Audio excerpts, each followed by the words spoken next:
students of TTI, known as the Government Technical Institute. We were assigned a programming project. Me and my future engineers chose to collaborate on this project and chose to build a Sonnar sensor. So I will now introduce it to you. Hi, I'm Anthony. My name is Sonnar. I'm the good player down in Hi, good day. I'm Anton Lynch, and I'll be explaining what our project is and what our project's objective is.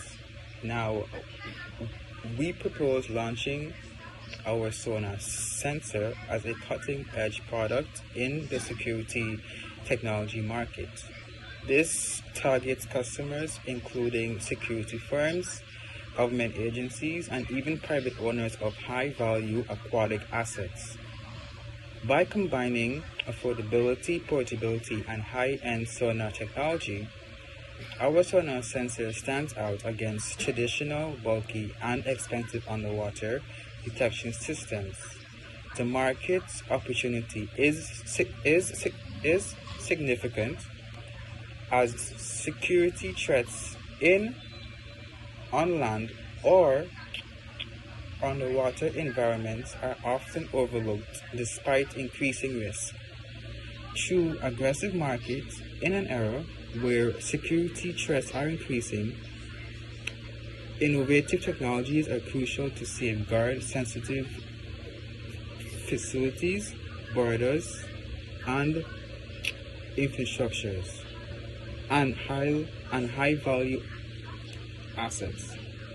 This project introduces a specialized sonar sensor designed specifically for security applications. Now, unlike traditional sonar devices used mainly for underwater navigation or marine surveys, this system is tailored to act as an advanced intrusion detection and perimeter monitoring solution, offering real-time detection of unauthorized movement or objects within a secure zone.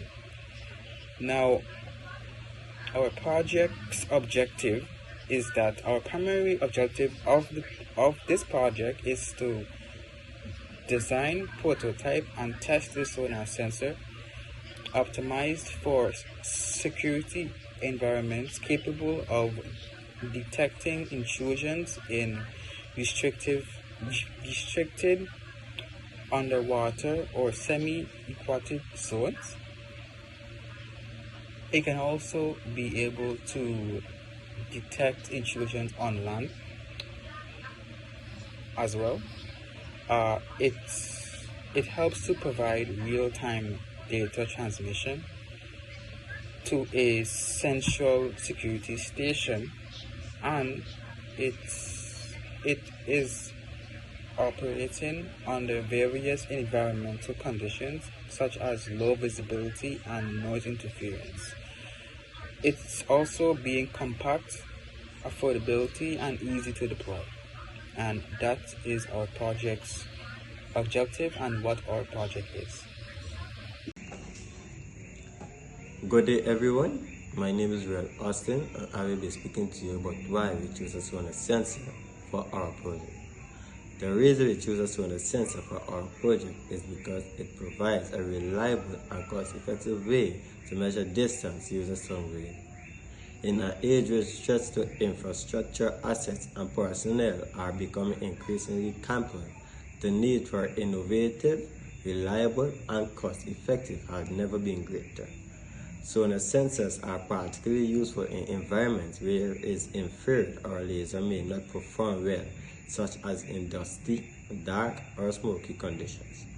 Additionally, sonar sensors are easy to integrate with microcontrollers like Arduino, making them ideal. My name is Shamal Jackson and I will be presenting on advantages of a sonar sensor. A sonar sensor has various advantages, one being that it is very cost effective compared to the camera system that we know that is commonly used in society right now. This sonar sensor is mainly used in like restricted areas. For instance, someone who has a warehouse and they know people are not supposed to be in there, it has two sensor, a motion sensor, and it has a distance measurement. So a device that measures distance.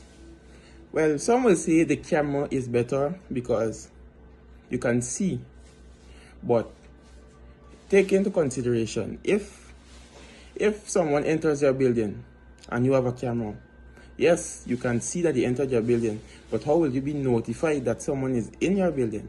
See, this is why we developed the sonar sensor, so that when someone enters the building, like if someone is in your building, yes, the camera will detect them, but the sonar sensor will send a notification to your phone or whichever device you set it up to say, hey, someone is in this building.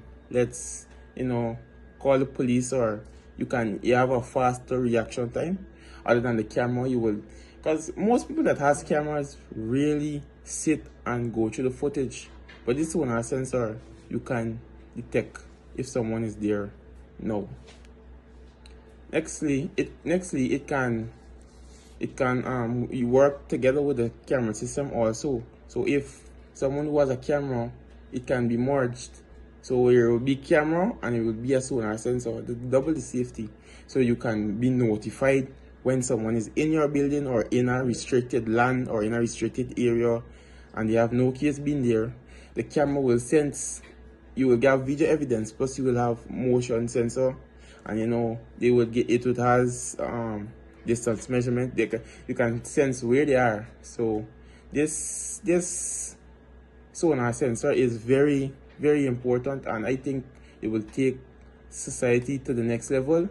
Another advantage that this sonar sensor has is that it can operate in very dark with no light. It can operate with no light. So even if a building has no light or outside a yard has no light, it can still pick up motion. It can still pick up distance without light. So that is very necessary, since sometimes the camera might can't catch certain things in the dark, and it can't catch around. Like say there's like a building in front of you or a wall in front of you, a camera might can't catch the person, but the sonar sensor will pick that up because it detects motion. It just doesn't detect what it sees.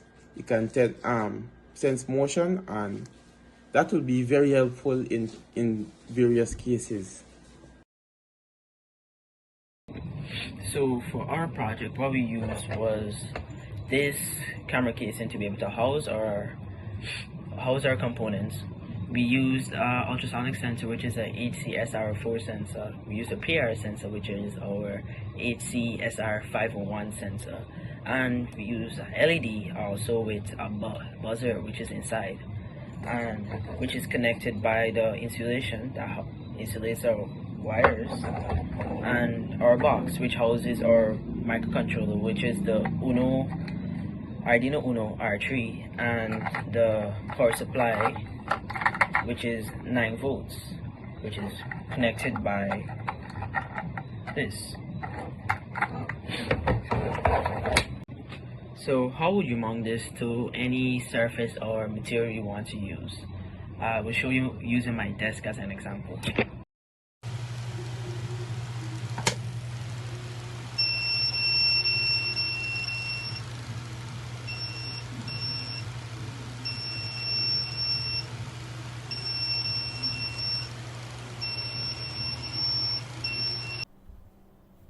Okay, so our defines. These state which pin goes to which digital pin. So for our trig pin is digital pin 9, echo pin digital pin 10, and so on. Our last motion time. This stores when last motion was detected, and this is a delay, constant unsigned motion time. This is the delay for the alarm. Okay, now we're going into the ultrasonic sensor, which we're gonna state which pin goes to our output and which pin goes to our input. Also our serial begin.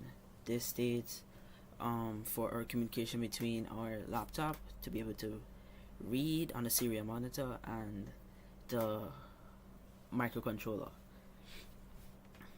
Also for the PR pin and so on, as you can see.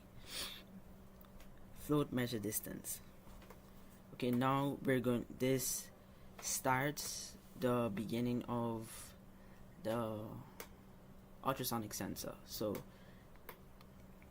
it hasn't started as yet until we send a pulse, which is for 10 microseconds, out through the high, and then it receives through the low. And then we're going to divide the distance, which is the speed sound travels, by the distance it's going. So it's going to travel from the ultrasonic sensor to the object and then back. So we divide it by 2. Now for PRS sensor, this states when motion detected. It reads the PRS sensor, so when motion is detected, and measures as distance. And we print in, this is for our serial monitor to be able to see which distance we're going to see in centimeters, and if anything is going to be detected or not. Now, if motion is detected, then it must be within 50 centimeters for the alarm to go off. So this is for our buzzer and alarm. So this is for our alarm system right here, and we set it to a delay of 500 milliseconds between the high and low pulses. And that's basically our code. Very simple, you can understand. Thank you for your time.